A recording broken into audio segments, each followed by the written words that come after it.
welcome to this episode of Ask Us Anything. It's actually turned out to be an Ask Me Anything because Chris is at the titanium factory working on both our new van and our old van. So luckily I have a whole bunch of questions that you have asked me. So we're going to dive straight in. I have got my big long list of questions here. We will start with question number 1. Miriam, do you like driving the truck and would you do more of it? Would you like to do more of it? Yep, I do like driving the truck. I do it a little bit, but predominantly I work while Chris is driving.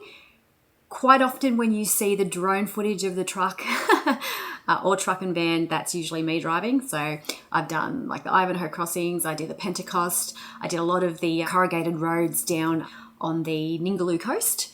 So yeah, I do like driving. I don't really want to drive it anymore, but I'm happy to drive when it is required. All right, question number 2, top 3 meals that you cook on the road. So I did actually get a question last week about my favourite meals. So you can go back and have a look at last week's episode where I list all my favourite Thermomix meals. But my go-to meals tend to be pizza, which I make with a low-carb pizza base in the air fryer. Mexican, we have Mexican all the time, usually Mexican bowls because they don't have any carbs in them, so we are low-carb. Skinny Mix's chunky bolognese is really, really good as well. It actually you make it in the basket, so you don't put the meat in with the blades, so it comes out nice and chunky. That's a good one. And quite often we just have meat and veg as well. So it's just like we're in a house, except we're in a caravan, if that makes sense. Question number 3, do you have a base somewhere to take time out off the road? We're heading back to our base on Tuesday next week. So our home base is Queensland. We usually stay at the Gold Coast Holiday Park up there because Chris's family's up there and all of our children are up there. My family is in Tasmania. So we will be heading down to Tassie for a few months at the end of the year. So yeah, that's where we take time out. Southeast Queensland or Tasmania. Question number 4, what are the best places you have found for families to visit with young kids? Well, we actually haven't travelled with young kids for a very, very long time because our kids are all grown up now. But when we did travel with our kids, we found that they enjoyed pretty much everything. So we didn't give our kids their phones to play with when we were away. So they were responsible for making their own fun. And they were very, very creative. So they would go off and use their imaginations and play around. So it didn't matter whether we were in the outback, at the beach, in the hinterland, if there was swimming or, nothing specific for kids, they made their own fun. So I guess it depends on what your kids like to do and what they're used to. We have a lot of friends that do travel with kids and they prefer caravan parks, I guess. Again, it's really an individual thing and we haven't done it for a very long time. So probably the wrong people to ask that question. But yeah, like I said, our kids just enjoyed pretty much everywhere that we went. Question number 5, do you add juices to your kombucha on the second ferment? I've been brewing kombucha for about 7 years maybe. When we had a house, it was pretty full on. I had a whole wall just of shelving for my kombucha. I used to brew all different kinds. I use it for lots of different things. So cleaning hair, cleaning the shower, putting it in with the clothes when it's kind of more vinegary, obviously. And I used to do second ferments with fresh fruit. And I used to play around with all sorts of different combinations. Now that we're on the road, I can't do fresh fruit, so I try and use fresh fruit juice. Sometimes I can't get fresh fruit juice and I have to use the reconstituted stuff. But yeah, I do a second ferment with different flavored fruit juices like apple and orange, mango, all those sorts of things. I think probably orange pineapple and orange mango are my favorites. And sometimes I don't even do a second ferment. It depends on what it tastes like when it comes straight out of the vessel. So the answer to that is yes, sometimes. Go-to for on the road online clothes shopping. Well, let me just point out, firstly, I hardly ever shop for clothes because we don't have room in the caravan. So it's kind of like when you buy one thing, you got to get rid of another. So I haven't bought a lot of clothes. This past year, I bought one singlet from Equestro. That's it. When I buy clothing online, it's usually LSKD stuff like sportswear. But again, I do have a lot of that and I don't have room for more. So I don't actually do a lot of online clothes shopping. It's definitely one way to save money. Move into a caravan. What's the next one? Do you have a skincare routine? Your complexion is flawless. So again, I did touch on this in the last episode. I am the brand new ambassador for a beautiful company called the Planetarians. Their skincare is unbelievable. Makes your skin feel amazing. It's so good. You can put it on your kids. You can actually eat it. I'm very much into natural products. I don't like to put anything on my face or my body or my hair that I can't eat or ingest. So yeah, check them out, the Planetarians. I do have a discount code. We're just in the process of setting everything up, but my code does work. And I actually probably should explain how I came across them. I did last week, but I'll do again this week. I met them at the Broome night markets, the Staircase to the Moon night market. So I actually got to chat to them and find out all about the history and what the products are really like. Very, very selective with who and what I promote. So yeah, you can take my word that these products are unbelievable and they will do wonders for your skin. So the Planetarians, I will drop a link to that. Next one, what are your ride or die supplements? That's a really good question, and it could go on for a very long time, but I won't. I will kind of condense my answer, but I have been working with Switch Nutrition now since the company first came about, I think five and a half, nearly 6 years ago, I think. They are a Sunshine Coast company, and I know the owner quite well. The products are unbelievable. He's an absolute genius when it comes to this sort of thing. He's right on the cutting edge of all the scientific breakthroughs, and he knows exactly what you need for what issues that you've got. So Switch Nutrition, again, I do have a discount code for that. If you want to know what that is, it is in the video description below. I might actually just drop it down below as well. But if you have questions about certain issues that you have and you don't know what supplements can help you, feel free to flick me a message and we can work through that. So I take a lot of supplements actually, because I've been working with a naturopath for a long time to figure out exactly what I need, and it differs, but Switch Nutrition all the way. I take Keto Switch, Thermo Switch, Adrenal Switch. Now Adrenal helps me sleep and it works, obviously hormones and that sort of thing. So hormone balancing is really, really important. I take a collagen supplement. I take vitamin C, magnesium, potassium. Yeah, so I do take a lot of supplements, but my advice is to maybe reach out to me with what issues you've got, and then I actually work with Greg to recommend what would be best for you. The other thing to do is go and have a chat to your naturopath, find out what sort of products and supplements and what you're lacking in and what you need for your personal situation, and then you can reach out and let us know, and then we can kind of let you know what you need. So supplementation is a very individual thing, and I'm happy to help if you need my help. So yeah. Next one's very interesting. It says, how many piercings does Miriam have? So believe it or not, I have 6 in each ear. I don't wear 6 earrings in each ear at this point in time, but I used to. So I have 6 piercings in each ear, 1 in my nose and 1 in my belly button. So I think that's what, 6, 12, 14. I have 14 piercings. Very interesting information, I know, right? What camping chairs do you use, please? We use the Dometic Go, or Dometic Outdoor Go chairs, I think they're called. I will drop a link to that below. I think we also have a discount code for those, but they're really, really compact. They're lightweight. They look really good. They've got like the bamboo handles.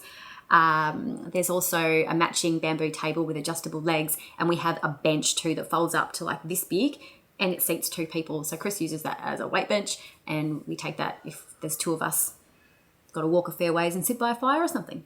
So yeah, Dometic, very handy. Good question. Number 11. Miriam, does Chris snore? Yes, he does. He snores a lot, and it's very loud. And I do lots of kicking, hitting, elbowing, and I make loud noises, and it tends to wake him up for a split second, and he stops snoring. So anyway, yes. Yes, he does. Question number 12. Really good one. How do you organize your post if you order something online or just need something sent? So we actually find that getting mail sent to us is one of the hardest things about living on the road. And we got a notification not long ago that there is a parcel waiting for us in Broome. So someone has sent us a package to Broome and we can't get it, and we can't get it forwarded, and we have no one to pick it up. So it just has to be returned to sender. And we had another one sent to Cairns because we were supposed to go to Cairns, Darwin, and that actually has to wait there too and then be returned to sender. So it's the hardest thing on the road. But what we do, we use the Australia Post app, and you can create parcel locker or parcel collect addresses. So you have a number that's yours, and then the address just changes according to where you set up that parcel locker or the parcel collect. You do have to make sure that you're going to be in that area for a certain amount of time. The longer the better, because sometimes the mail gets delayed, as you know, and it might show up after you've already left, which is really frustrating. A lot of the mail just goes to Chris's parents' house and they forward it to us. But yeah, Australia Post, Parcel Locker, Parcel Collect. I need to stop doing that, don't I? Miriam, you mentioned in one of the episodes the boots you swear by. I mention it every time I wear them because they are the best boots ever. They are Blunston. I think they are number 1673. They've got a small heel on the bottom. Absolutely love them. We don't work with Blunston. We have no affiliate with them. But yeah, best boots ever. And Chris's work boots are Blunston boots as well. So yeah, Blunnies. And they are from Tasmania. They are a Tasmanian boot. Oi, I like your beach attire, hey? I still haven't changed my boots. What's going on here, mate? These are Blunstons from Tasmania, Australia. These are the best boots in the world for everything except the beach. Now, if you don't have a pair of Blunnies, grab them. For starters, they've got two of those. And these ones have a little heel, so you look ladylike. They've got, did you say? And I've had them for a long time, and they're the best shoes in the whole world. In the whole world? That's a big call, dude. Yeah.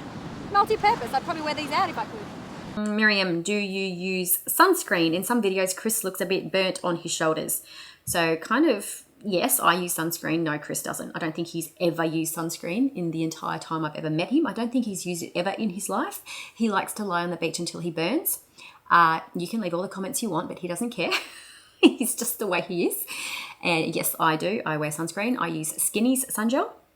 And I put it on my face every single morning, regardless of if I'm going out in the sun or not. Every single day I put sunscreen on my face. And if I am going out into the sun, I do put sunscreen on my body. So yeah, I do. Hi Miriam, I can see family means the world to you and your children are very important. How do you maintain the connect and relationships with loved ones when traveling? FaceTime and phone calls and flying back to them or flying them to us. Pretty much the same as everyone else, I guess. There's not really much else you can do. Number 16, how do you work out which hairdressers to go to in all the different places in Australia? Do you read the reviews or ask locals? Have had some great hairdressers, but have had some shockers also. Before we hit the road, I went to my hairdresser and I said, can you please do something with my hair? That means I don't have to visit the hairdresser very often. And she did the whole balayage look, so kind of darker on the top, lighter on the bottom, and I actually don't need to go to a hairdresser's while we're away. So I wait until we get back to Queensland every time. I did go to one salon in South Australia, I think in 2021 when we were there. Chris paid for it for my birthday and it was like $480. He had a heart attack. Yeah, so usually I just wait until we get back there, and the greys are kind of proving a bit problematic at the moment, but I'm just learning to live with that. How did I find the one in South Australia? I think I looked it up on Google or TripAdvisor or Facebook or something, and I read the reviews. Might have been Instagram, I don't know, but yeah, I look up a salon and read the reviews because reviews don't lie. But yeah, my hair is in desperate need. My hair has not been done now since we left Queensland. When did we leave? In January, and it's now whatever it is, September, and I think I had my hair done in November last year. So this is what it looks like. It's actually due for a wash. I'm going to wash it later on today. What brand is your hat, Miriam? It has probably been asked before, but I missed the answer. It's probably one of the most asked questions we get, and I think we did touch on it last week, and we touched on it the week before. It is, depends which one you're talking about. My brown one is a Brixton, and my red one is a Stanton. So I got my Brixton from Hats by the 100 on the Gold Coast, and my Stanton from Oz Hats. Both have online stores, I do believe, because I think Chris ordered a bunch not that long ago. So yeah, Brixton and Stanton, and yes, I do love them. What rock pool swim shoes do you wear and are they comfortable? I wish I could answer that, but because I'm in a house right now and they're all packed away in the caravan, I can't tell you what brand they are. I bought them for $25 in a little store in Caravan, and yep, they were comfortable. They did a really good job. I hiked all of Karajini in them. I've done a lot of hiking, a lot of walking. I think I did most of the Gib too. Basically anywhere that we need to go, hike, walk, that involves water crossings or swimming at the end, I wear them. I did use them at Coconut Wells as well, where it was really rocky ground. It was at the beach. So yeah, I don't know what brand they are, but they were $25 from a store in Caravan, and I'm actually looking for, and I will be buying, a better quality pair before we go back to WA. They did last well, but kind of the inner linings all pulled apart now, and like the toe is kind of coming through because I've cut it on a couple of rocks and stuff. So I am going to be looking for a better quality rock shoe very soon. So if you've got any suggestions, let me know. Thanks. 2 more questions and we are done. I'm hammering through this without Chris with me. When you and Chris go to a caravan park, do you use their amenities or do you use yours in the caravan? I use the one in our caravan. Showering and stuff, I just find it easier. Everything is in there. I don't need to carry stuff with me. But Chris sometimes goes over to the amenities depending on how he's feeling. He just takes his towel and his body wash and off he goes. Whereas me, you know, women, we take all bits and pieces, so I don't. Toilet-wise, it's a combination. Depends on if the amenities are nice, if they're close, if I feel like walking to them or not, if it's raining. But we don't have to because we have the compost toilet, lasts for ages. And our bathroom is quite large and spacious, so we don't really need to. So it just depends. And number 20, this is the very last question. What is your favourite WA station stay? We went to a lot of really nice stations there. We both really loved Ballara. Ballara station was really, really good. It was lots of fun. The actual station itself where you camp, the camping part, is really, really cool. Lots of really quirky bits and pieces, lots of history, the old shearing sheds there. They do sit-down dinners, which are lovely. They do damper, lots of activities. The showers are really cool. It's really quirky. The owners are lovely. They do really, really nice scones as well. They've got like a cafe set up there. So we really enjoyed Ballara Station. I really enjoyed Barn Hill Station as well. Chris didn't stay there. That's when he flew back to Brisbane to celebrate his son's 18th. And that's when my dad flew up. So we enjoyed Barn Hill Station. That was really, really fun. The beach is beautiful. There's like the Lost City down on the water down there, down on the sand by the beach. What else is there? Live music, pizza, a bakery on the station. They have a bakery on the station. That was just really fun. They've got like a lawn bowls thing. So I'd probably say Ballara Station and Barn Hill Station. Having said that, Nalu was really cool. Warra Station was actually really nice. The campground itself was, it was all right. The surrounding area was what made Warra Station nice. So if you're asking about the actual station, the actual campground and the activities that they provide for people camping there, Ballara Station wins hands down. So anyway, that wraps up this episode of Ask Me Anything. I do apologise again on behalf of Chris as he is at the Titanium Factory doing important things. If you are in the Melbourne area, we are revealing our brand new caravan on Saturday at the opening of the Titanium Caravan's brand new dealership. So that's from 8 till 3 on Saturday. It's at 595 Edgar Road in Epping. There are going to be, I think they've got 3 AFL stars coming along as well. There are going to be new models of Titanium released. I think one's called the Unbound and the other one is called On Tracker, I think. Don't quote me on that. So 2 brand new models of Titanium. We've got AFL players, we've got ambassadors. We're going to be there doing meet and greet with our new van. The new dealership is unbelievable too. If you want to come and just have a bit of a sticky at the new dealership, it will blow your mind. And I think that's it from me for now. So thank you so much for watching. Thank you for your questions. And I do believe we will be doing another episode next week. So hit us up with more questions if you've got them, and Chris will be involved in that one. So thanks again. Don't forget to subscribe to the channel, like the video, leave us a comment, and we'll see you next time.